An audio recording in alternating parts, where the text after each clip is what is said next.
Welcome to Give Me 5 Minutes, WTM Africa's on-site podcast. I'm Mandela Mlandu, your host, and we're recording live from the Sound Garden studio right here at the CTICC.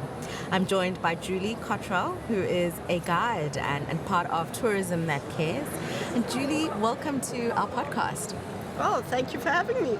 I'm curious to know about the work that you do. Earlier on, we spoke about neurodiverse tourism, and it's such a niche, kind of tourism. Please tell us a little bit about your daily tasks and your job. Well, what I've been doing for the past,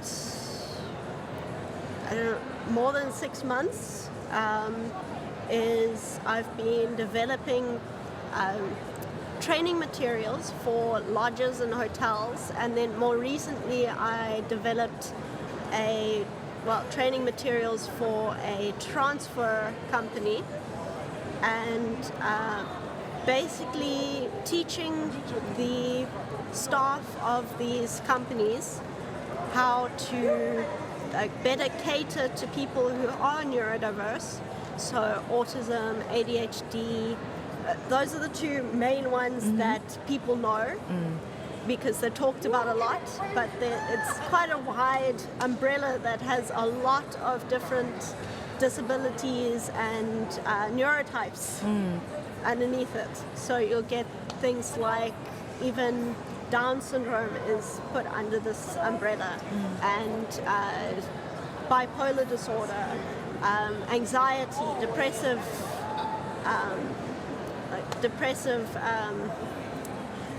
disorders. You'll have a lot of people with their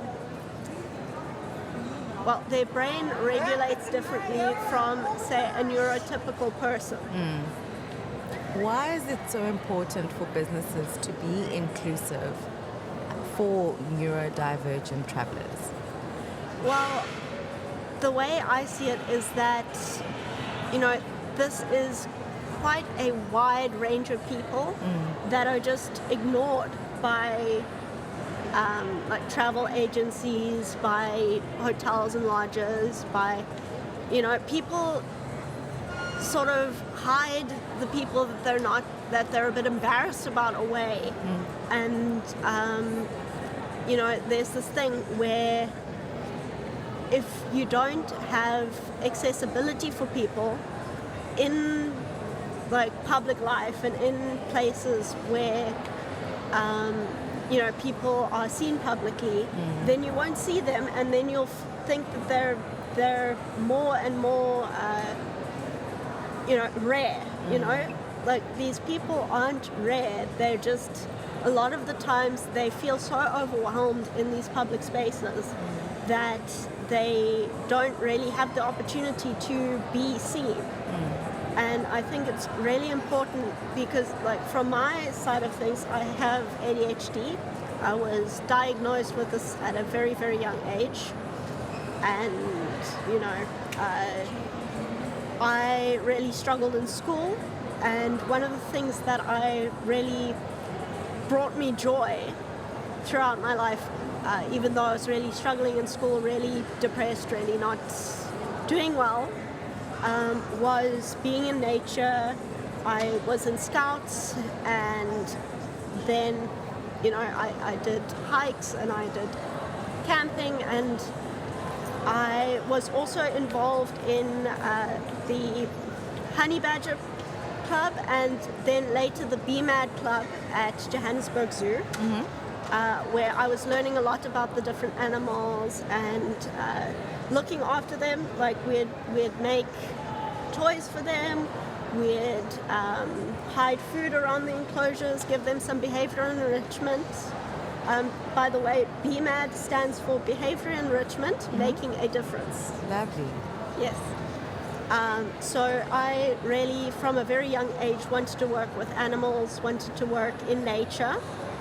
And, one thing led to another. I eventually, after school, went to Bejan nature training and studied for Gaza in their 3-year course.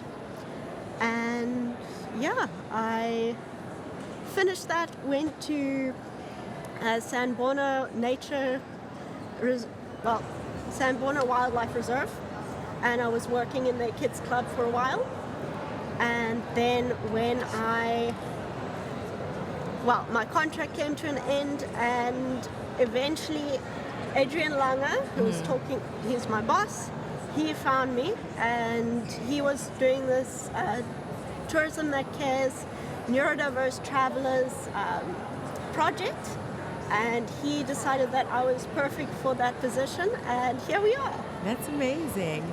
And if there are parents or travelers who have either neurodivergent children or people in their world, and they want to travel, what advice would you give them to make sure that when they do travel, there's a sense of ease and there's they know how to regulate well enough for that person?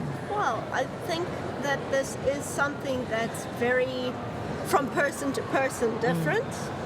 But I think the main thing for me is that, being prepared. It's always helpful if you can ask and find out what is to be expected. So one of the things that I've said on a game drive is that, a guide needs to be able to tell their guests what to expect. So a safari vehicle, usually a diesel engine, it's very loud. So, sometimes you can get a bit startled when they switch it on or when they switch it off. Or, a guide has to work very quickly with a lot of, animals. Like if you go around the bush and suddenly there's an elephant, because they hide, you would not expect an elephant that is so big to be able to hide so easily, but they can. So, you need to work very carefully with how you do reactions. And so a big part of taking people on a game drive is letting them know what to expect. And I think with travel, having a list of things to expect, calling forward, finding out, just finding where you can get accommodations, and calling the airport, seeing what accommodations you can get, where can you have a nice quiet space to sit and decompress for a little bit. Those things are important. That's incredible. Thank you so much for your insights and for raising awareness on such an important topic. And I think it's important for all of us to be mindful when it comes to different neurodivergent types as well. So thank you for empowering us today. That was Julie Cottrell, one of the guides from Tourism That Cares, speaking about neurodiverse tourism and creating more awareness about why we should be mindful as travelers. And if you have someone in your family as well who is neurodivergent, some of the practical ways in which you can make a guest experience more pleasurable for them. Thank you so much, Julie. Turn any space into a content powerhouse. With Orange Orbit's mobile podcast studio, we bring the full setup to you. Professional mics, multi-camera video, and an on-site technician. Perfect for exhibitions, events, and brand activations. You focus on the conversation. We handle the rest. Recording, editing, and delivery ready for your channels. Orange Orbit Productions.